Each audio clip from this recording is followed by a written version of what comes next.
तो यार मैं ही कितना करूंगा, तुम करो। पता है क्या प्लान किया है?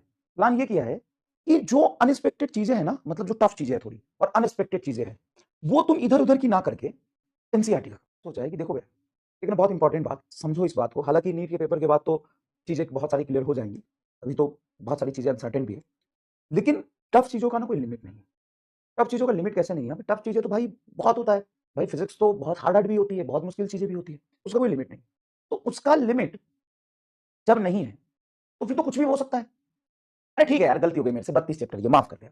ये कमेंट में स्पैम करने से तुमको क्या मिल जाएगा? मुझे नहीं आता बायोलॉजी, तुमको आता है, हो गया ना।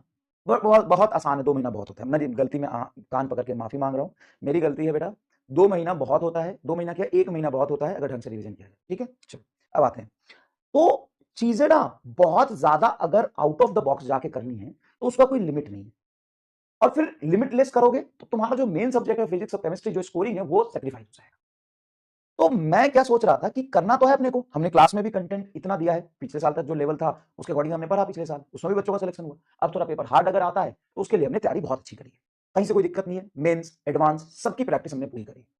अब मैं चाहता हूं कि मेंस और एडवांस की प्रैक्टिस पूरी करी है, मुश्किल से 3-4 चैप्टर का सेक्शन बचा होगा जिसकी प्रैक्टिस थोड़ी करनी है, तो वो भी मेंस मेंस और एडवांस की प्रैक्टिस कराऊंगा। ठीक है, जो भी 3-4 चैप्टर का सेगमेंट बचा हुआ है उसकी भी मेंस एंड एडवांस की प्रैक्टिस में पूरा करा दूंगा। लेकिन इसके करने के बाद नेक्स्ट क्या? कुछ भी मैं करूं अननेसेसरी की चीजें, तो भाई उससे तुम डिमोटिवेट हो गए और शायद वो पेपर में आना भी। अगर पेपर में कुछ अनएक्सपेक्टेड आ सकता है तो एनसीईआरटी से है।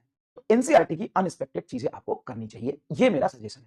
वो मैं कराऊं या खुद करें, ये मेरा पर्सनल सजेशन है। कि अगर आपको सिर्फ नीट लेवल की तैयारी करनी है कि भाई हमें तो 35-40 सवाल ही करने हैं, तो आप नीट के पीवाईक्यू और जितना क्लास में पढ़ा है वो पूरा कर लीजिए, वहीं से सवाल आएंगे और आप अच्छे से कर लोगे 38-40 सवाल।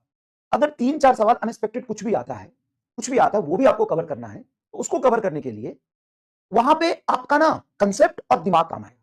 कुछ भी चीज करने से कुछ नहीं हो, और कंसेप्ट और दिमाग अच्छे से काम करे इसके लिए अनएक्सपेक्टेड चीजें हमें एनसीईआरटी से करनी चाहिए।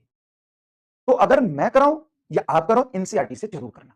और जो बच्चा सिर्फ पढ़ता रह जाएगा, लेक्चर देखता रह जाएगा, सही चीजें नहीं करेगा, उसका सिलेक्शन दूर दूर तक कहीं नहीं हो।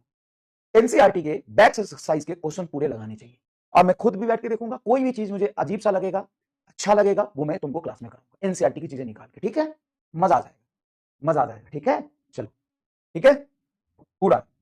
मैं भी एनसीईआरटी का भी इतना ढंग से नहीं पढ़ा, क्योंकि उसकी जरूरत ही नहीं पड़ती यार एनसीईआरटी, लेकिन यहाँ पे कुछ अनएक्सपेक्टेड चीजें एनसीईआरटी में कुछ है तो मैं करा। ठीक है।